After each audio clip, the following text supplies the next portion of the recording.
And I think it was Greg Villiante who came to me and said, there's a student who has an interest in immunology and is looking for a new mentor, and would you like to meet with her? And so I said I'd be willing to give her a try, and we had a meeting in my office, and it was very quickly moved from an interview to a recruitment. I was so excited and enthusiastic from meeting with Alicia, and I knew I wanted to try to get her into the lab. And I was so glad as soon as she decided finally that she would. She considered several options, and then luckily for us, she chose to join our lab for her thesis. So it was a bit of a rough start for her, having to start all over. I presented to her the idea of studying macrophage NF-kappa B signaling with pneumococcus, which was something that another student had been studying. And as science always does, Alicia took us in a totally new direction. and we learned a lot together about science, and Alicia ended up teaching me a lot about bacteria and cyclic dinucleotides and cytokine signaling in macrophages, which is what she's going to share with us today. And before just to wrap up my introduction about Alicia, I would like to just comment about a couple aspects of Alicia's person that I think are really special. And mentors always learn from their mentees, but I really learned a lot of many things from Alicia, and some of them extended beyond science. And one of those things is about attitude and positive, can-do attitude, overcoming obstacles, not letting them get in your way, in fact, just tearing them down, seeing past them. Getting a doctoral degree is hard.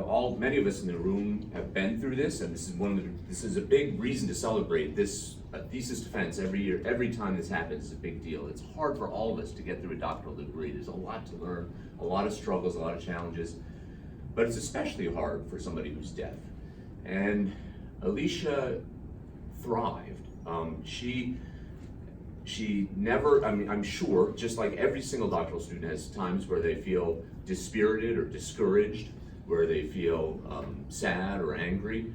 And I'm sure Alicia felt those things too, but Alicia never shows that. Alicia has an incredibly quick smile, an incredibly positive attitude, always looking for ways she can move forward and advance. And I really respected that from her, admired that in her. And then the other thing that I really found remarkable about Alicia, a lot of people, so doctoral students are often people in their 20s, which to me seems young, and they're often idealistic and they want to change the world and make it better, and Alicia is no different. But what does make Alicia different is she actually is doing that. She is making improvements in the world, and she, I believe, really will change the world for the better. The deaf community is incredibly underrepresented in science. I've been doing science for 30 years, and before Alicia came into my life, I never saw American Sign Language interpreters at scientific conferences. I visited other universities, I wouldn't see it. 20,000 person conferences, 200 person conferences, there was really almost no representation of deaf scientists there. There are other deaf scientists, there's some here today. It's not unheard of, but it's rare, and it's way too rare. Alicia is really dedicated to changing that, to really making more deaf scientists. She's been doing it as a student, creating the Atomic Hands worksite, which is helping to increase American Sign Language, communication of science, and increase the interest in science among people who use ASL. And she's been doing many other things to educate the general public, things like the Boston's March for Science, and scientific communities, things like academic conferences where she shares her experiences. And also I think she's going to do this afterwards. She's looking at several opportunities where she'll hopefully really increase the pipeline of deaf individuals coming into science. And I hope, thanks to our interaction with Alicia, we have a huge number of deaf scientists who want to come to BU to study. And I hope this is the first of many ASL thesis defenses. So with that, I'd like to introduce Alicia Wooten and thank her for 3.5 wonderful years in my life and for enriching all of our experiences.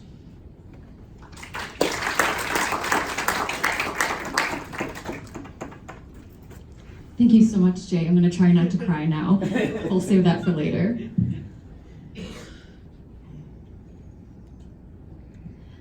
As many of you already know, my name is Alicia Wooten, and today I would like to discuss how pneumococcal phosphodiesterase 2 mutation elicits a unique type 1 interferon response in macrophages. So this picture is from a deaf artist. This is me, and this is the sign for macrophage.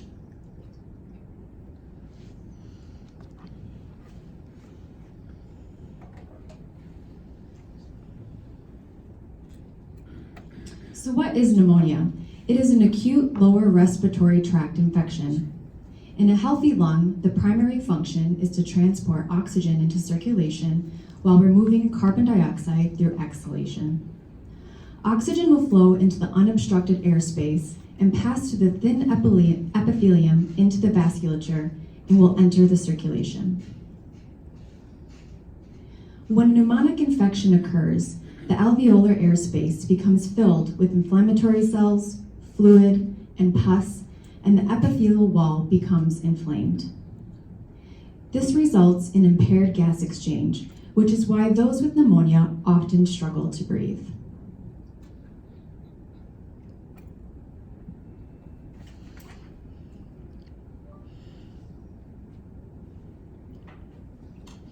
The types of microorganisms that can cause pneumonia vary widely.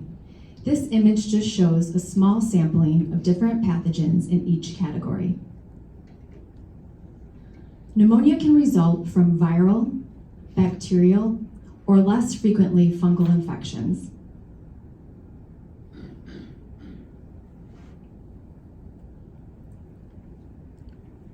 The majority of pneumonia cases have undetectable pathogens. However, this graph shows the most common detectable pathogens. The x-axis shows a variety of pathogens, and the y-axis shows the percentage of patients with positive results. There is no predominant cause of pneumonia, and even the top most common causes are under 10%. The first two most common causes of pneumonia are viral, while Streptococcus pneumoniae is the most common cause of bacterial pneumonia. Pneumonia as a whole is still fairly prevalent despite advances in vaccines and antibiotic treatment. It remains the leading burden of disease worldwide. A large percentage of the global morbidity and mortality is related to Streptococcus pneumoniae. Therefore, in our lab, we focus on this bacteria.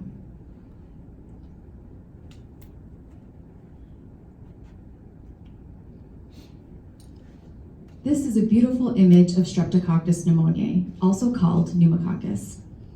It was taken by one of the postdocs when he was a graduate student. It is an extracellular, gram-positive bacteria. Pneumococcus also contains a polysaccharide capsule, as seen surrounding here.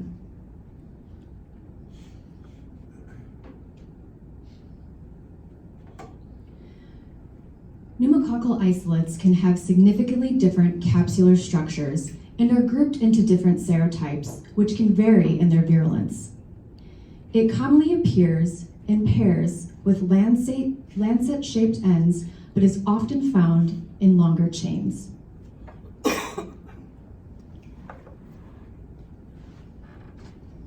Infection with Streptococcus pneumoniae can cause a variety of diseases, such as pneumonia, otitis media, meningitis, and bacteremia, to name a few. However, pneumococcus has the ability to colonize in the nasopharyngeal tract and is asymptomatic. It is during an unknown event that the bacteria becomes microaspirated into the lungs and can lead to pneumonia.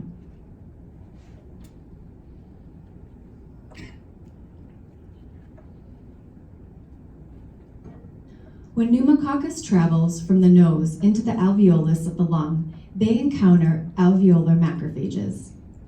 They are the first line of leukocytic defense and will recognize foreign materials. Macrophages will phagocytose pathogens and are good at eliminating a small number of pathogens. However, when large number of microbes get in, macrophages will ramp up a pro-inflammatory response to recruit other immune cells, such as neutrophils, monocytes, and T cells.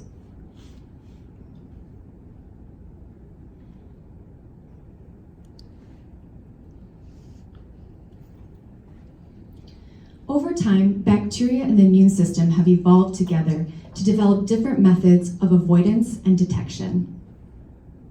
Pneumococcus has different microbial factors, many of which are found in the outer polysaccharide capsule. Many proteins found in the capsule are important in the pathogenesis of pneumonia. However, they are not the only virulence factors.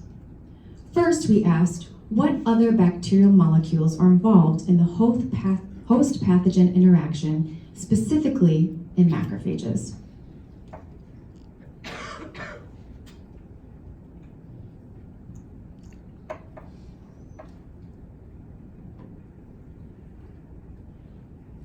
This image shows a variety of pneumococcal factors that can be recognized by the host cell. These factors are also called PAMPs, or pathogen-associated molecular patterns. The host can use a variety of receptors that will recognize these PAMPs. These receptors are known as PRRs, or pattern recognition receptors.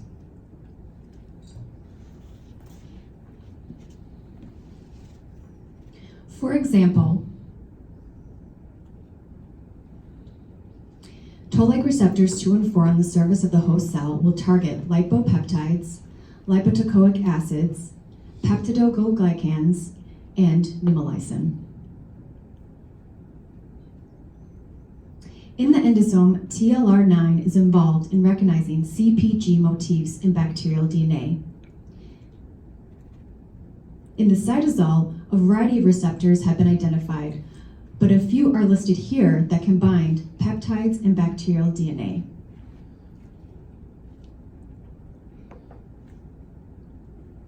Today I will be elaborating more on a bacterial DNA that binds to STING, which stands for Stimulator of Interferon Genes.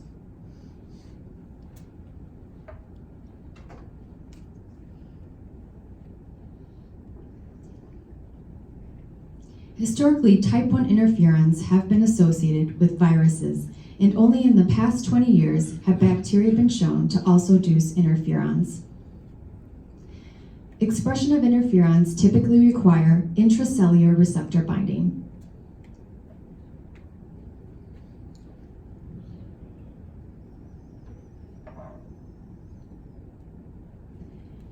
The image shows the many roles of type 1 interferons in various bacteria. Some of the roles include bacterial clearance, cytokine production, epithelial barrier protection, leukocyte cell death, and immune cell recruitment. The complicated thing about interferons is that depending on the bacteria and host cell type, as well as other factors, macrophage responses will vary. In some models, interferon expression can be either protective or detrimental.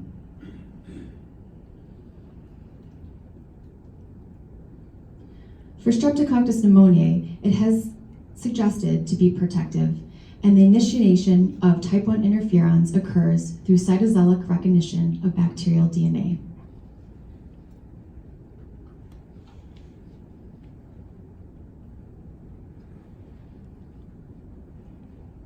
Over the last 10 years, research has shown that a cytosolic receptor STING can drive a type 1 interferon response when faced with bacteria or viruses.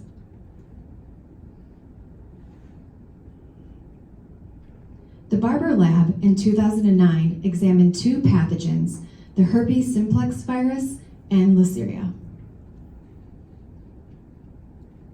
They found that intracellular DNA can drive interferon expression.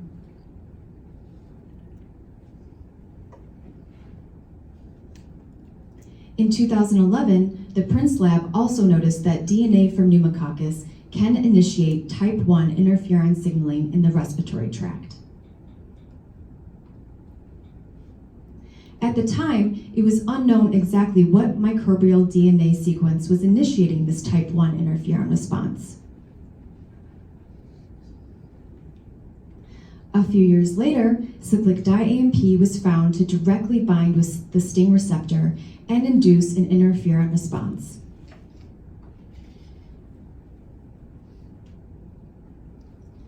This was seen in a variety of bacteria, such as chlamydia, staphylococcus, listeria, and bacillus.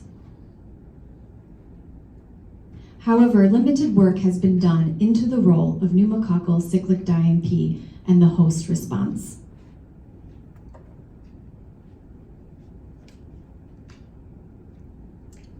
Now, I'm sure you're all wondering what exactly is cyclic Diamp or CDA.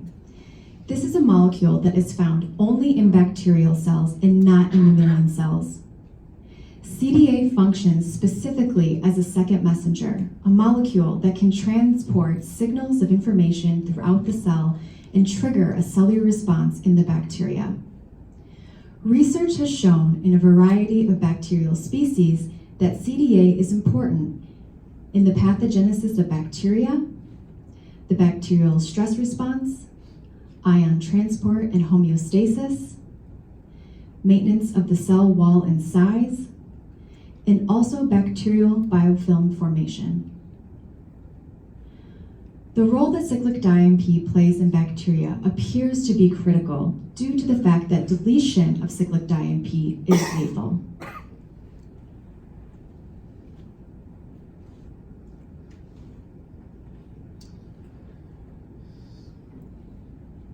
The generation of CDA occurs through a diadenyl cyclase enzyme, CDAA, using two ATP molecules. When the bacteria is ready to degrade cyclic Diamp, it uses two bacterial phosphodiesterase enzymes, PDE1 and PDE2. Both have different mechanisms, with the PDE1 enzyme cleaving CDA to generate PAPA. The PDE2 enzyme will hydrolyze both cyclic Diamp and PAPA into AMP.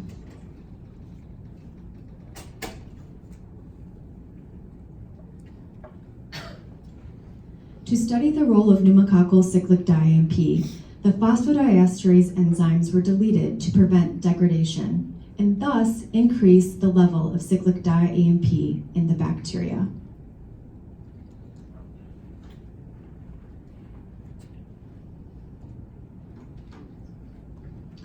Our lab collaborated with Guangchang Bai in Albany, New York. He generated 3 bacterial mutants and a wild type control using the D39 strain. These mutants had deletions in the phosphodiesterase 1 enzyme, phosphodiesterase 2 enzyme, or both phosphodiesterase 1 and 2 for a double mutant. For the remainder of this presentation, I will be referring to these mutant bacteria as PDE1, PDE2, and PDE12 double mutant. Looking at the biological functions of the phosphodiesterases, the bacteria were stained to visualize their morphology. Compared to the wild-type strains, the mutants displayed attenuated chain lengths at late log phase. This indicates that phosphodiesterase enzymes are involved in pneumococcal chain formation.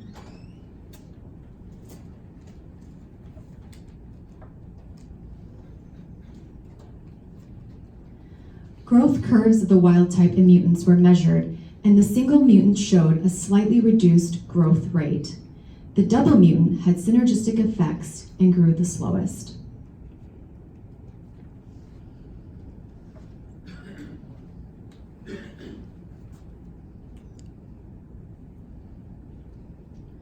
Under conditions of stress, such as UV light exposure, the wild-type bacteria had approximately a 30% decrease in survival. The PDE1 mutants had about a 9% survival rate, while the PDE2 and PDE12 double mutants had less than a 0.5 survival.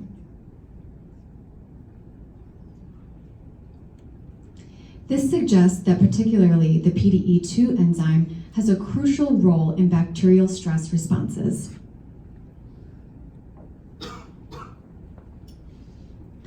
Finally, cyclic Diamp levels in the bacteria were measured. Compared to the wild type, the single mutants had modest increases in cyclic Diamp concentration. However, deletion of both genes increased cyclic Diamp concentration 4-fold compared to the wild type bacteria.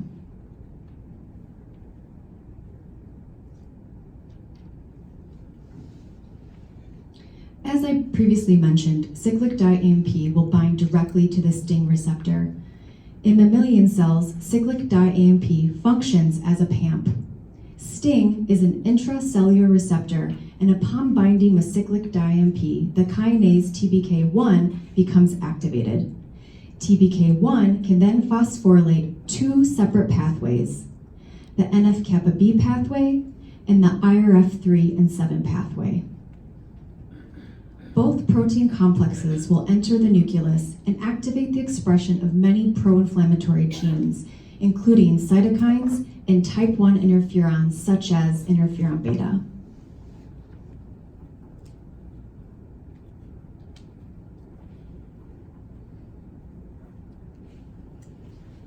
Since we know that STING and CD8 directly interact, I hypothesized that the phosphodiesterase mutants with more cyclic Diamp would induce greater innate immune responses when compared to the wild-type bacteria.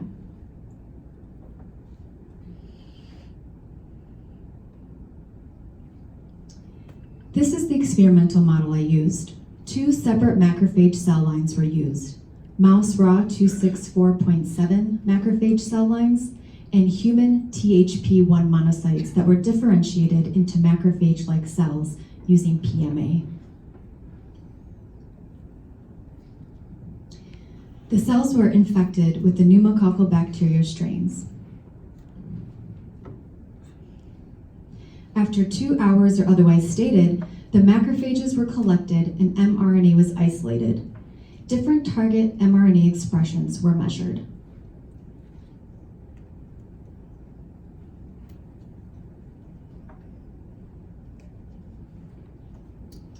First, we looked at the NF-kappa B pathway, and I wanted to ask, how does altering cyclic Diamp levels affect NF-kappa B activity?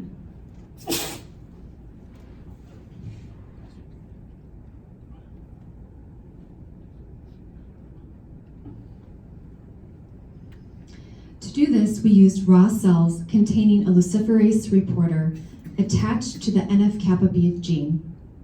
In these cells, transcription of NF-kappa B also produces luciferase. A substrate is added to the cells and binds to luciferase. This causes light to be emitted that can be measured by a spectrometer.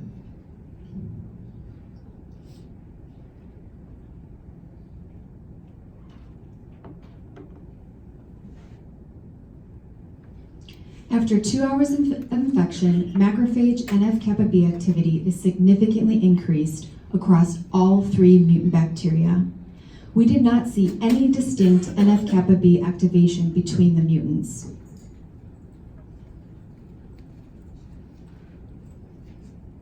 This suggests that these phosphodiesterase enzymes are important in preventing macrophage NF-kappa B activity, but may not necessarily be associated with pneumococcal cyclic Diamp content.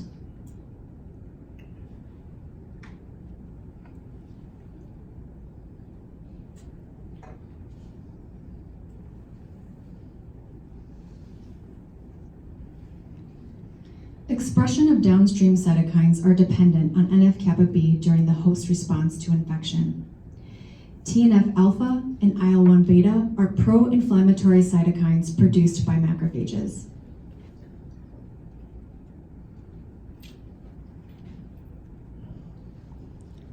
On the left graph, TNF-alpha mRNA expression is significantly increased in all mutants after 2 hours.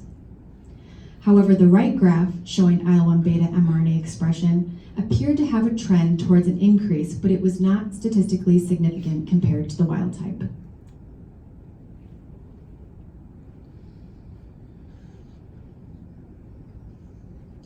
Because there was no differential responses in NF-kappa B activity between the mutants, I looked at the interferon pathway and what role the pneumococcal phosphodiesterase mutants could play in driving a type 1 interferon response. As a reminder, type 1 interferons are important in activating antimicrobial programs and influencing the innate and adaptive responses.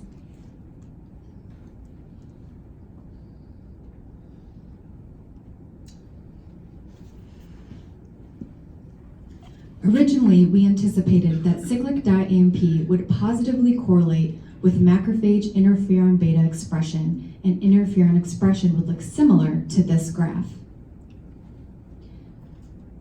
However, to our surprise and confusion, only the PDE2 mutant bacteria could influence the macrophage response and drive expression of interferon beta. There was a 40-fold increase in mRNA levels. The wild-type PDE1 and PDE12 double mutants did not show significant transcription of interferon beta. Downstream of interferon beta activation is CXCL10. This cytokine serves as a chemoattractant for immune cells. CXCL10 mRNA expression is significantly increased only in macrophages infected with PDE2 mutants. Because data thus far only looked at mRNA expression, we wanted to see if interferon beta protein levels were upregulated after infection with PDE2 mutant bacteria.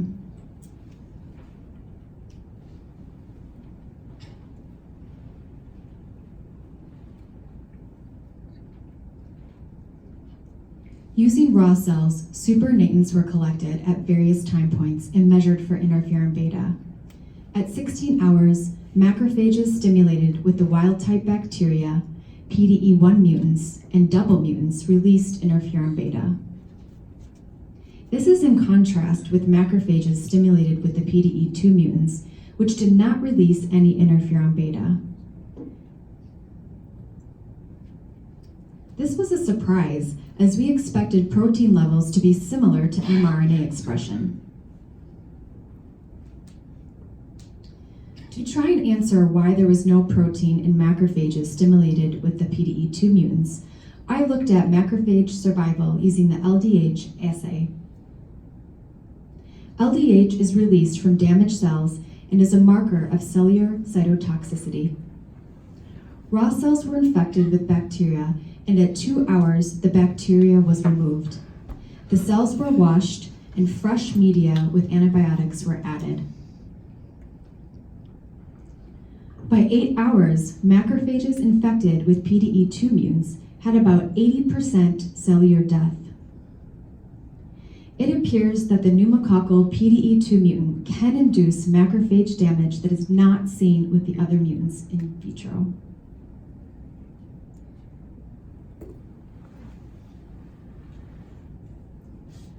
So far, I have shown that macrophages stimulated with pneumococcal PDE2 mutants display high interferon beta and greater cellular death that we don't see in the other mutants. At the time, I didn't know if this macrophage response was an artifact of the cell culture system, or if this interferon beta response is also seen in vivo with mouse alveolar macrophages. I was also curious to know if this phenotype was generalizable to human cells as well. Using C57 black 6 mice, they were intratracheally infected with pneumococci into the left lung. At 3 hours post-infection, alveolar macrophages were collected from the bronchoalveolar lavage. These macrophages were measured for interferon beta mRNA expression. Again, similar to the in vitro experiments using raw cells, only the Phosphodiesterase 2 mutant bacteria could induce expression of interferon beta in vivo. This result matches what we see in vitro using raw cells.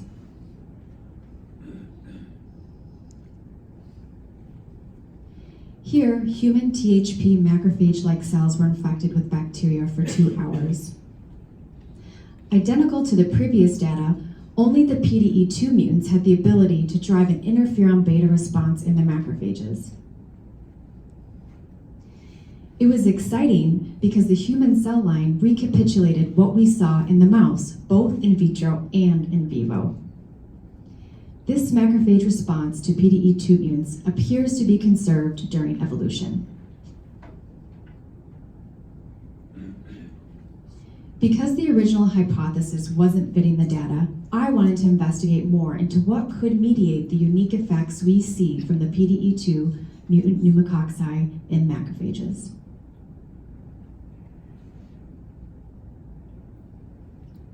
As a reminder, cyclic diamp is degraded by two phosphodiesterase enzymes.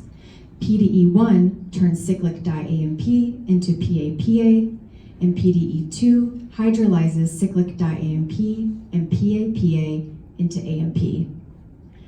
Originally, we speculated that deletion of the PDE2 gene leads to a buildup of a bacterial metabolite PAPA. This table shows the speculated levels of metabolites in bacteria, with PAPA being increased only in the PDE2 bacterial mutant. This buildup could potentially be a driving factor in this type 1 interferon response seen. To test this, raw cells were infected with purified bacterial metabolites for 24 hours. The PAPA metabolite could not drive an interferon response in macrophages. Cyclic diamp alone was able to increase interferon beta mRNA expression. But the dual effects of cyclic diamp and PAPA together did not have any synergistic effects.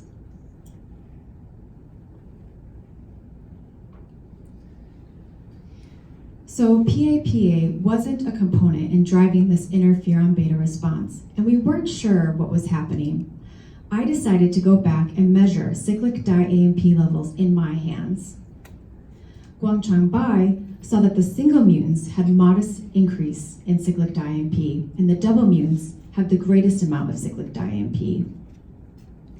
In their lab, they grew bacteria in a liquid environment using THY broth, while the pneumonia biology lab grows bacteria on blood agar plates.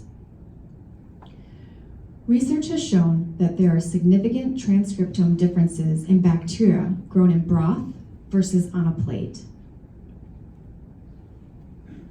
So to test this, we grew up bacteria on a blood agar plate and lysed the bacteria using sonication to release the cyclic diamp.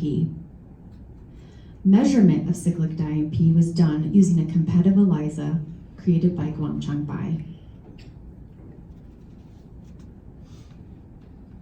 He found that a pneumococcal protein called Kappa B has high affinity for cyclic diamp. The ELISA uses Kappa B as the antigen to measure cyclic diamp levels. Again, to my surprise, pneumococcal cyclic diamp levels did not match what we previously believed. The wild type and PDE1 mutant did not have detectable levels of CDA. The PDE2 mutants had the greatest amount of cyclic diamp at about 300 picomoles. The double mutant produced about 100 picomoles of cyclic diamp. This may suggest that the method of bacterial growth could have different bacterial regulation and thus may impact host responses.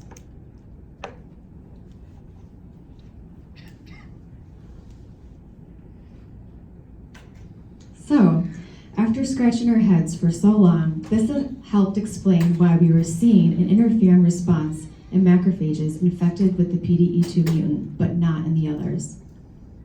Now that I knew what was happening, I refocused back on the mechanism. I wanted to know what pathway was happening downstream of cyclic diamp with these mutant bacteria.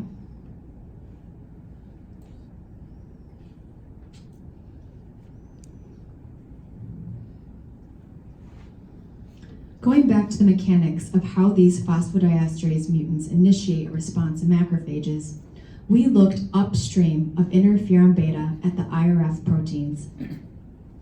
By 2 hours post-infection in raw cells, IRF3 and IRF7 were both phosphorylated and active.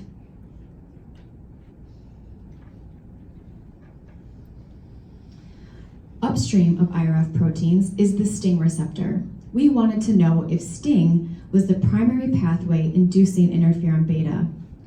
The 2 cell lines were used, wild-type raw cells as well as a raw cell line that was deficient in the STING receptor. At 2 hours, STING-deficient cells had significantly less interferon beta expressed compared to the wild-type raw cells. The STING receptor appears to be the primary pathway utilized for inducing type 1 interferons.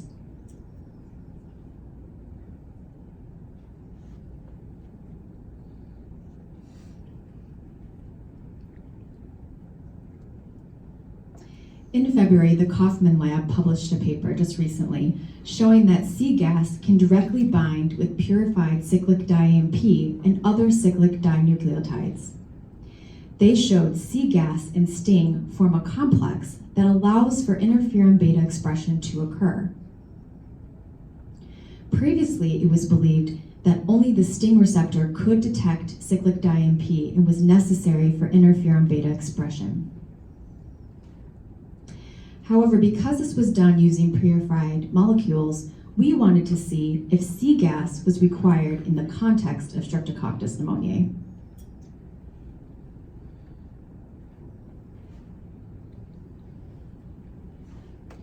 Three human macrophage-like cells were used: THP cells with scrambled shRNA as a control, STING shRNA, and C-gas shRNA.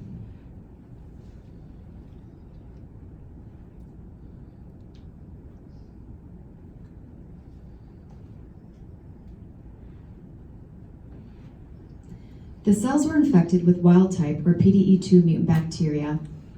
After 2 hours, we saw that interferon beta mRNA was significantly decreased in both the STING and C-gas knockdown cells. This shows that C-gas detection of pneumococcal cyclic Diamp is important upstream of STING in driving interferon beta.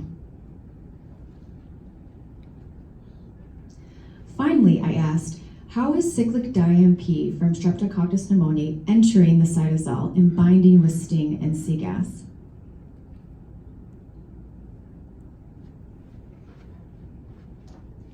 Streptococcus pneumoniae is an extracellular bacterium and does not actively enter host cells. To look into the role of macrophage phagocytosis, cytokalasin D, an actin filament inhibitor was used.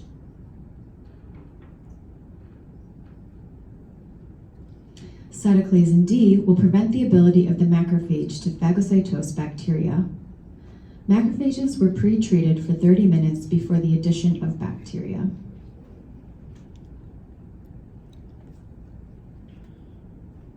At 2 hours, interferon beta expression was measured. What we saw was that bacteria utilizes phagocytosis to gain entry into the cell. Without macrophage phagocytosis, interferon beta expression does not occur.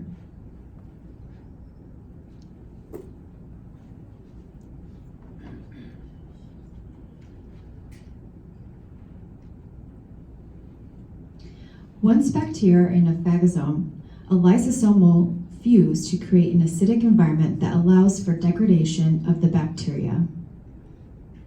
To determine if this fusion in acidic environment is required, several inhibitors were used. For this presentation, I am just showing one inhibitor, bafilomycin A1, which prevents the fusion of the phagolysosome and inhibits the hydrogen ion transporter required for acidity.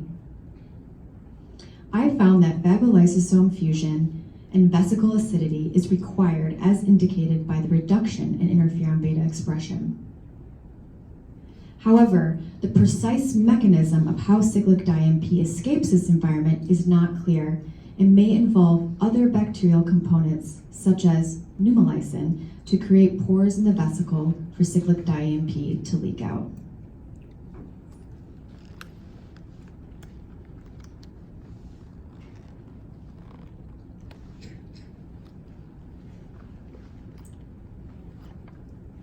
So in summary, today I showed that upon macrophage deletion or detection of Streptococcus pneumoniae, macrophages will phagocytose the bacterium. Once in a phagosome, the vesicle will fuse with a lysosome. During this process, cyclic Diamp is released into the cytosol where it will interact with C-gas and sting. Upon this complex, sting, which is located on the rough ER, will be transported to the Golgi.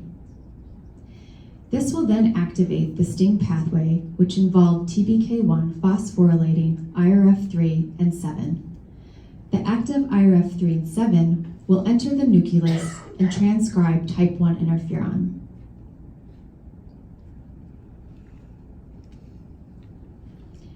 In cells that do not die, interferon beta is released from the cell where it can bind to interferon alpha receptors on itself or other nearby cells.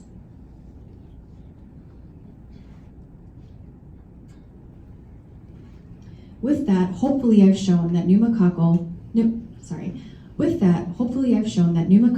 PDE2 mutants have a distinct innate phenotype that requires the process I showed on the previous slide. The phosphodiesterase enzymes in pneumococcus are not created equal and produce different levels of cyclic Diamp and can influence macrophage innate immunity. Phosphodiesterase 2 deletion promotes type 1 interferon behavior in macrophages, leading to greater susceptibility to cell death. We think this is in part due to greater cyclic Diamp concentrations, but may not be the only reason.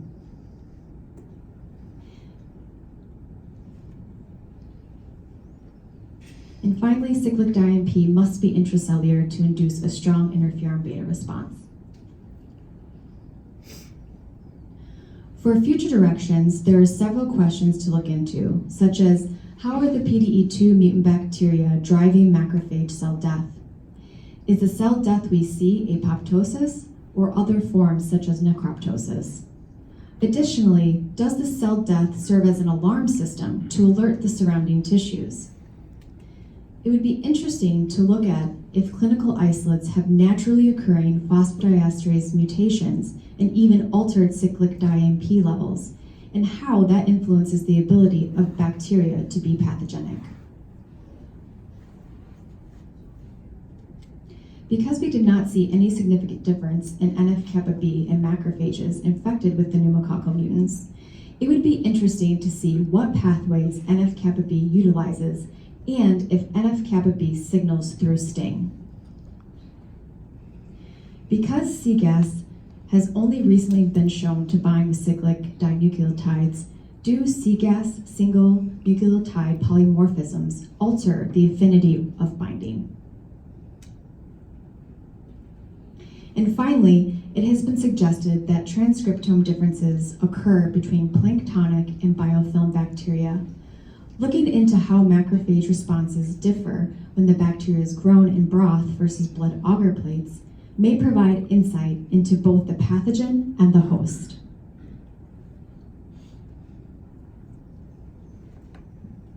So in conclusion, with that, I would like to say thank you to everyone here, all of the labs, the Mitziger, the Quinton lab, Dr. Jones and Dr. Traber.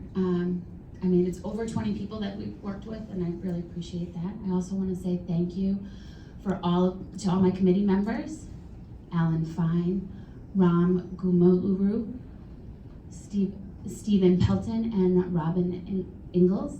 Really thank you for all of your help and assistance, setting up the project and the feedback that you've been giving me through this time, the deadlines that you've set for me, and the cell lines that you've shared with me.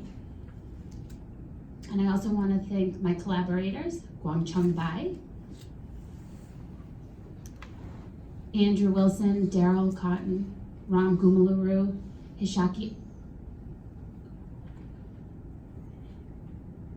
Oh, thank you for Andrew Wilson for making luciferase lines. Ram Gumarulu for the THB cells. And Hasashi for also thanking and for helping me with that as well. I want to thank the Molecular and Transitional Medicine Program, the Immunology Training Grant, and the Pulmonary Center Training Grant. And of course, I have to start by saying thank you to Jay. Without your acceptance of accepting me into the lab. I wouldn't have stayed through this PhD program, and I want to thank you for that. And it's really rare to find a PI who is willing to sit and have difficult conversations about what it means to be a deaf scientist and how do we fix these problems that we're confronted with. Every problem doesn't have a solution, but we always had an open conversation and dialogue, and I really want to thank you for that. This is a recent picture from the ATS conference that we had. So this is our PB and J lab, Pneumonia, Biology and J lab. And this isn't everybody in our lab, but I have to say at the ATS conference, it was probably one of my most favorite memories from our lab. So thank you for that, and everybody in the lab for making this just a wonderful experience. Again, it's really rare to find a group of individuals who are willing to consider your needs. For example, if we were sitting at a bar, we all made sure that we were sitting at a circular table so I could read lips. If it was dark, they illuminated the room so that we could see each other. They took notes for me when I didn't have an interpreter. The accessibility was amazing, and all of those small little expressions really meant the world to me. So, yeah, so this is a really bad picture, but it's one of my favorite pictures. This is our last night at the ATS conference. We stayed in an Airbnb, and it's our last night. We ended up having some Texas barbecue, and it was just a lot going on in this picture. So Imad has no nose, if you notice. But it really explains our environment and the lab that we're in. Everybody is so accommodating and open. And I also have to really thank my friends. What's life without friends? And I'm very sentimental. I'm a very sentimental person. And I want to have that, I want to have 10 slides of pictures of all my experiences, but I had to condense them into 2. But I really have to thank these 2 women, Barbara, and of course, I have to call you out because, as you said, Jay, that there are not many deaf scientists, and we actually have 2 deaf scientists in the room, and so I'll mention Barbara. We started at RIT together, and from the beginning, from orientation, and now she's getting her Ph.D. in marine biology in Oregon. And without you, I wouldn't have survived this program. It was nice to have somebody who had shared experiences going through a Ph.D. program. So I love you for that. And then we have Sarah, who we recently, in the past few years, have become close. And your laughter, she is a loud woman and very proud, and she's got a big personality. And if I'm having a bad day, she's ready to be there for me. You make sure, she's like, it's fine, you got this, let's go, we're gonna do something about it. So thank you, women, for being there for me. Like I said, I tried to condense all of my pictures into 1 slide, and it's really hard to just condense it all. So there's another deaf scientist that I'd like to call out. This woman right here. This is Astrid. She's also in the room today. She flew from Norway to be here today. So thank you for that. She's also a deaf scientist. She's my scientific twin. And the reason why is she is working with macrophages as well, specifically with lung cancer or in lung cancer. In immunology, she actually recently did a 6-month internship at Dana-Farber. So we really are growing in numbers. So you will see you'll see more interpreters in the room. You'll see more deaf scientists. So it's exciting for sure. And I tried to fit all of the people here and that impacted my life. And there are just so many people who influenced my life from 6 years ago to now, and the people who are here in the room who showed up for me. Thank you so much for all of your support throughout this time and throughout my experience. I can't forget, we were the original PIBS group 6 years ago. We were the guinea pigs of it all. So I have to thank Dan, who's in the back corner, for all of your support and all of our weekly lunches. I miss that. And of course, Grace. She was not able to be here today. My family. I couldn't do it without you. This is my stepmom, Claire.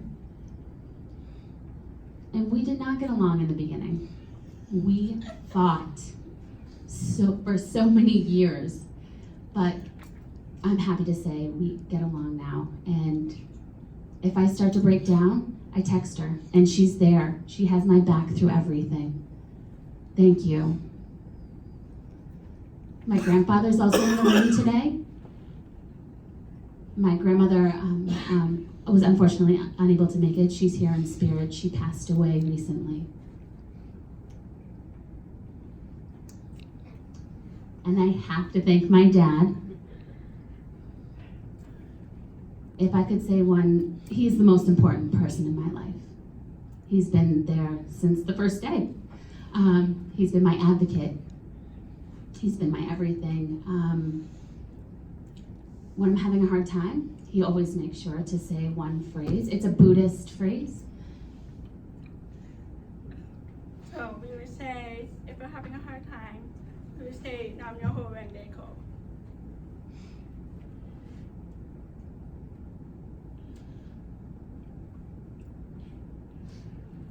It's a Buddhist chant, so if you're having a hard time, you say it, and all the good things will happen and everything will work out.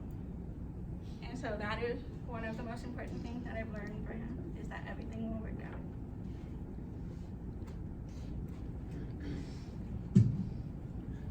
And yeah. And then I have my mom, Kazuko. She passed away 10 years ago. And people ask me, why do you want to do lung research? And she passed away with lung cancer. She's my motivator. She's my reason why. And the reason why I do my research in lung or pulmonary.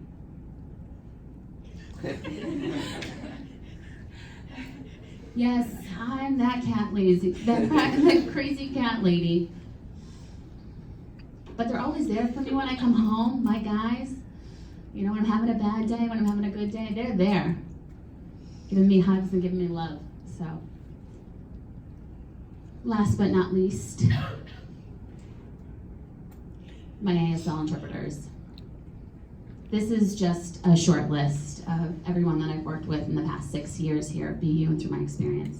This isn't a full list, but as you can see, it takes a village. Without them, I wouldn't be here today. I wouldn't have the access, I wouldn't have the ability to learn. So I wanted to just recognize a few people. Sana, who's in the audience, Nancy, Erin, and Amy, the 3 interpreters sitting in the front. So can we just give a round of applause to them? Thank you. And I have to show some pictures of them. One of my favorites is this one. So, you know, the lab environment can be very noisy. And so how we learned to hear everything and know what was going on is that these interpreters made an ear trumpet to try and hear everything that was going on in all the different benches so that I could have accessibility. And these 2 pictures down at the bottom of Erin and Nancy, this one is from the March of Science. So a week before we were practicing our speech. And they laughed and they were exhausted and crying. And then this picture, 3 years later, not staged, is the same experience. As you can see, is the same picture of laughter and exhaustion and tears. Interpreting is a lot of work. Interpreting science is even harder. And I have to say thank you to Nancy specifically. She's been with me since the first day, the first week, 6 years ago. This picture here is after my first year in the PIBS program. So this is our cake celebration, cupcake celebration. And this is a picture from the March of Science to show, showing our interpreters vigilantly working, interpreting for me. And with that, I'm happy to take questions.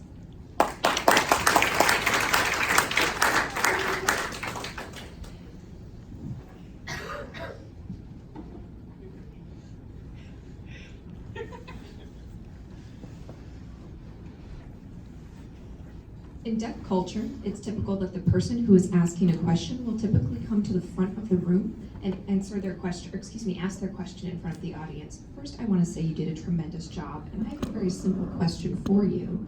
I'm curious if the bacteria that you worked with, the mutants, could they be used for other therapeutic treatments or diseases? That's a great question. Thank you so much. And I believe it's very possible. CDA has already had some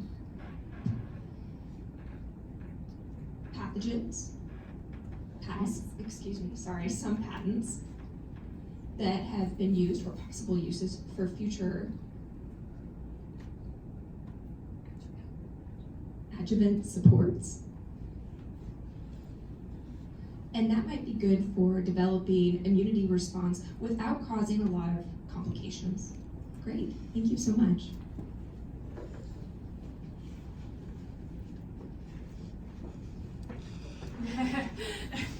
Come on up.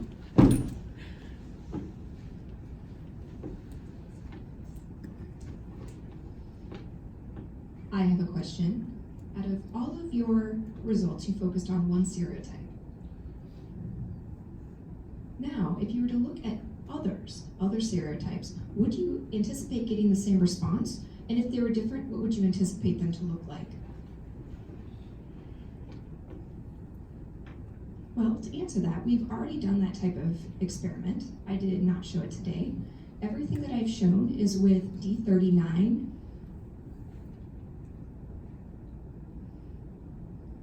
background, the D39 background. So we can look at looked at other serotypes called 19F, and we saw a completely different response. But understand, at the same time, the CDA levels are completely different. Their levels were much lower. And so we can't really compare it. It's interesting because Streptococcus pneumoniae has a lot of mutant variability. So we have already shown that, for example, NF-kappa B levels in each serotype show a different response. Great. Thank you.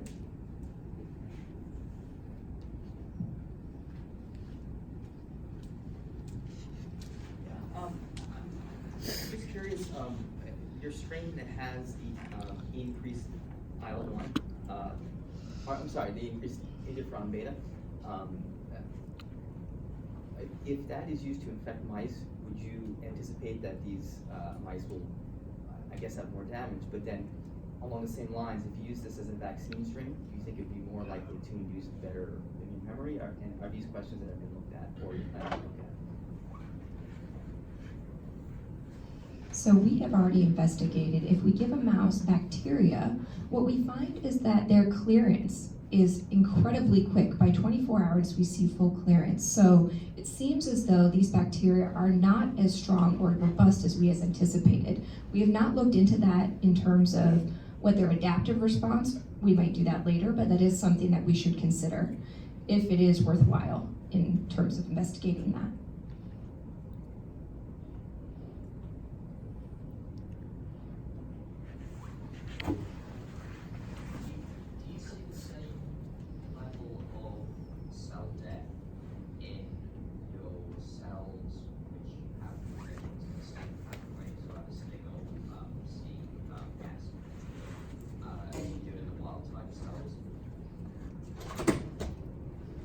I'm sorry, can you repeat that a little bit louder?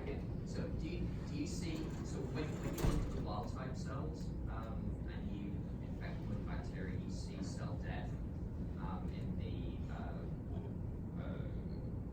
E2 mutant, do you see similar levels of cell death in the cells that have mutations in the Cyclic pathway? I'm not entirely sure. I don't know. I have not necessarily looked into that specifically, but if I was to make an assumption, I would see there would be less cell death happening. I think that interferon beta response could be a big driver for cellular death, but at the same time, we're not entirely sure.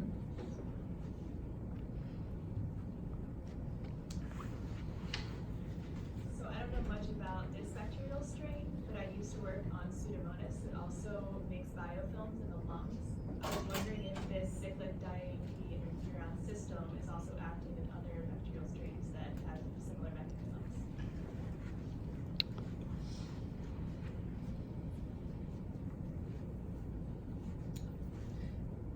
I just want to make sure that I understand your question. So if my model, will that make biofilm in the lungs? Is that the question you're asking? I'm sorry, I just want to make sure that I understand your question clearly. Okay, so this bacterial strain, Streptococcus, it makes biofilms in the lung. That's a normal mechanism of it, right? So I know another, Give or take, yeah. Another bacterial strain I work on is the cystic fibrosis Pseudomonas that also makes biofilms in the lung. I'm just wondering if the cyclic Diamp system would also be active in other bacterial strains that have similar microbiological systems.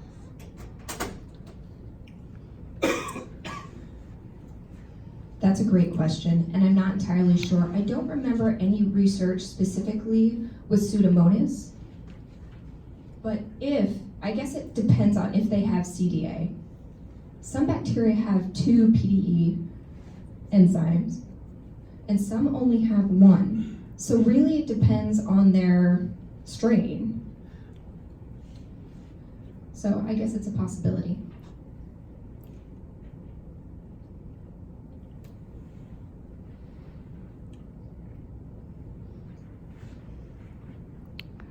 Okay, with that, I think we could probably wrap up, and thank you, Alicia, for a wonderful thesis defense.